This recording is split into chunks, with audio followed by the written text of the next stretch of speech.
Hey guys, Glaze here with another strategy breakdown for you. Today I'm going to be breaking down the 7th round of the NiP vs VP game. We'll be watching NiP finish here with a B execute after taking mid control earlier in the round. Let's first take a quick look at the map here so we can see really what is happening.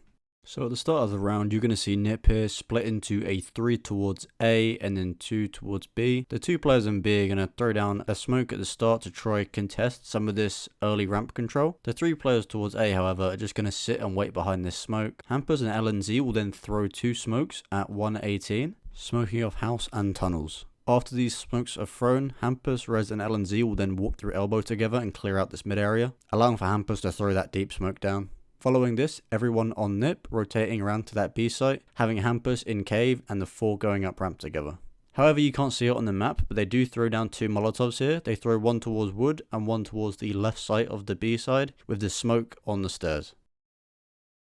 Here we're going to watch Hampus going towards the elbow position, peeking towards mid to see if he can get any early contact. However, he quickly gets molotoved off and then smoked after that. Make sure every so often to check towards that A position to make sure no one is pushing aggressively. Moving together with Rez and LNZ into this mid area to make sure they get control of it. Getting in position on this stairs position outside house to throw this deep smoke. Trying to fake some aggression in that house area, making the CTs question if anyone could be there. He will then move round towards this cave area, ready to flank as his other 4 teammates are going to push up ramp. As soon as they're going, he's shifting, trying to catch Buster here, because he's going to hope that Buster is going to be looking towards that ramp area, supporting his team.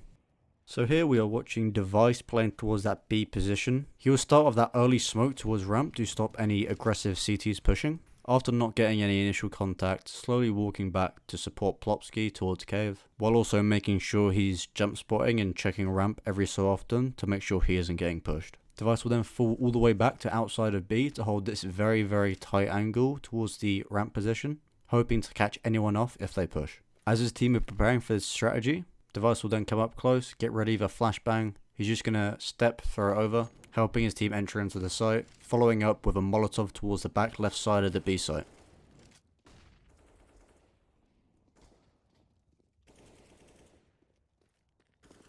Here we're going to be watching Rez, early checking towards that A area, make sure there's no CT aggression. He'll be throwing the house smoke in this execute, just lining up in the corner of this wall and aiming on the black crack and jump throwing.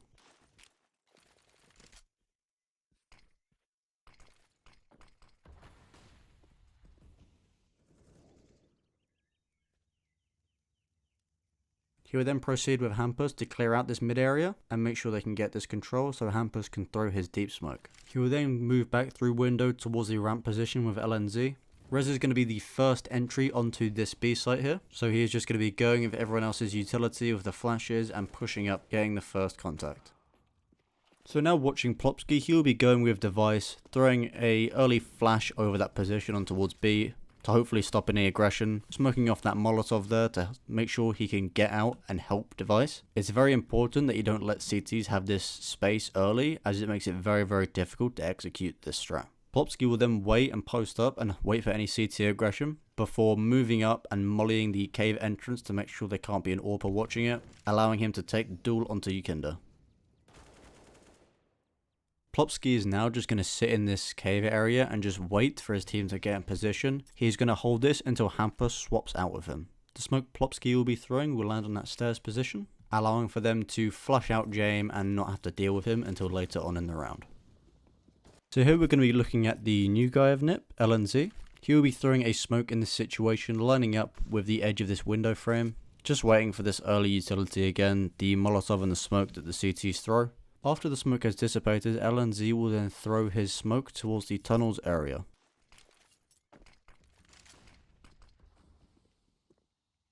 Going towards window, just sitting up and watching his team's back, make sure no one can push from A. Moving down to this B ramp position, ready to execute. LNZ will be throwing a molotov here, which is going to land on that wood position.